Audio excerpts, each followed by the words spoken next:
The sun over the Philippine Islands was not merely a backdrop to war, it was a strategic prize. Sitting astride the sea lanes between the United States and Southeast Asia, the Philippines was a gateway to the Pacific and a forward base for any power that would control it. When war came in December 1941, that geography turned the archipelago into one of the first and fiercest stages of the global struggle. American and Filipino troops, under the command of General Douglas MacArthur, fought hard but were outmatched. Rapid Japanese advances cut supply lines and isolated garrisons. Gradually, forces on the Bataan Peninsula were compressed into a last stand, a hungry, disease-ridden, exhausted pocket of defenders holding out against overwhelming odds. Reinforcements and resupply never arrived. By the spring of 1942, with food gone, medicine scarce, and men weakened by months of combat and deprivation, their position became untenable.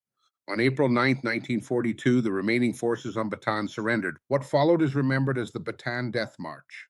Some 60,000 to 80,000 men, roughly 15,000 Americans, and some 60,000 Filipino soldiers by most contemporary estimates, were forced to march more than 60 miles in the tropical heat. Under Japanese military supervision, prisoners were herded along the roads from the southern tip of Bataan to transit points in San Fernando, then loaded into cramped railway cars bound for prison camps such as Camp O'Donnell. The march was not simply a forced movement of prisoners, it was a procession of human suffering. Men who had already survived months of combat, of hunger and jungle disease, were now pushed to the limits of endurance. There was almost no food, almost no water. Medical care was non existent. Survivors later described the heat and thirst, the staggering exhaustion, the way men simply collapsed and were left where they fell. Violence marked the way. Guards beat prisoners with rifle butts and bamboo poles. Those who could not keep pace were shot or bayoneted on the roadside. Accounts speak of arbitrary executions, men lined up and killed in cold blood, and of guards forcing men to climb ditches or fight for small amounts of water. Women did not march, but Filipino civilian bystanders who tried to help often risked their lives and sometimes paid with their lives. The aim was control and humiliation as much as transportation, a demonstration of power that disregarded basic human dignity. The human cost was staggeringly high. Precise numbers remain debated among historians, but the scale of loss is clear. Thousands of Filipino soldiers are believed to have died during the march. Several hundred to over 1,000 American servicemen also perished en route. Those who survived the march were only at the beginning of a cruel ordeal. Many more would die in makeshift prison camps from disease, malnutrition, and continued mistreatment. Across the archipelago, families and communities were left bereft. Entire units were decimated. But amid this horror were acts of courage and compassion. Guards sometimes turned a blind eye when fellow prisoners shared scant water.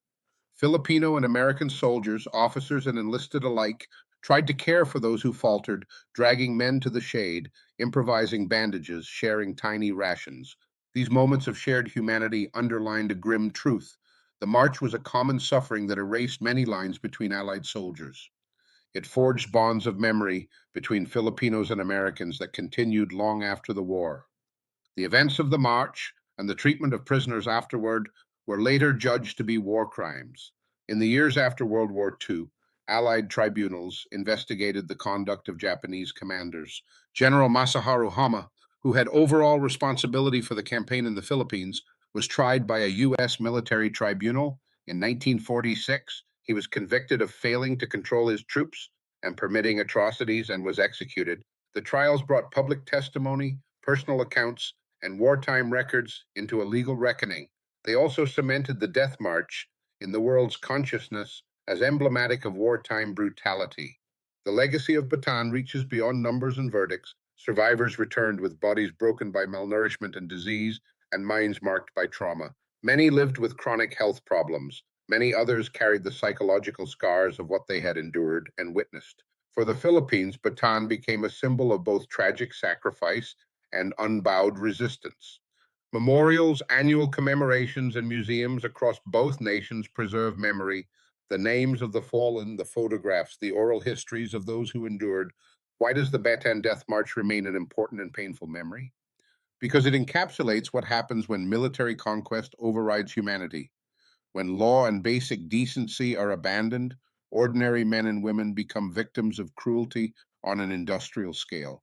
It serves as a reminder that the rules of war, protections for prisoners, for civilians, are not abstract. They are lifelines that protect the vulnerable.